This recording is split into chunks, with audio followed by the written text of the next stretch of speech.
என்னோடய ஃபோன் அங்கே வந்து காரில் இருக்குது, ரொம்ப நேரமா ஸ்விட்ச் ஆஃப்ல இருக்குது, நான் ஆன் பண்ணிட்டு வரேன்ட்டு சொல்லிட்டு போயிருவான். அதுக்கப்புறம் அந்த டீ மாஸ்டர் வந்து அவனுக்கு டீயும், வடையும் வந்து வச்சுட்டு போவாங்க.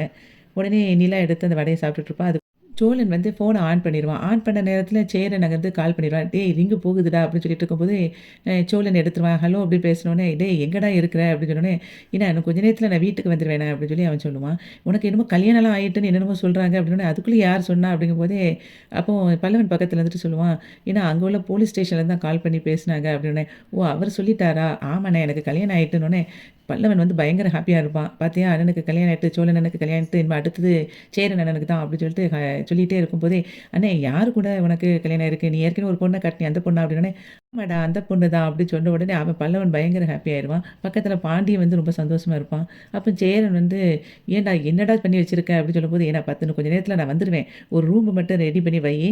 மத்தபடி எது திட்டினாலும் என்னைய தனியா கூட்டிட்டு போய் திட்டு. நான் ஃபோன வச்சுருறேன்ட்டு" அவன் வச்சுருவான். அப்போ வந்து பாண்டியும் பல்லவனும் சொல்லுவாங்க, "விடுனே அண்ணனுக்கு கல்யாணம் ஆயிட்டு. நம்ம வீட்டுக்கு கல்யாணமே ஆகாது யாருக்கும்" சொன்னாங்க. "சோழன் அண்ணன் கல்யாணம் முடிச்சுட்டான்" அப்படின்னு சொல்லிட்டு ஹாப்பியா சொல்லிட்டு இருக்கும்போது, பாண்டி வந்து அதுக்கப்புறம் சேரன்ட்ட வந்து, "விடு நான் எல்லாம் நடந்து போச்சு" அப்படின்னு சொல்லும்போது, சேரன் வந்து அப்படியே சிரிக்க ஆரம்பிச்சுருவான்.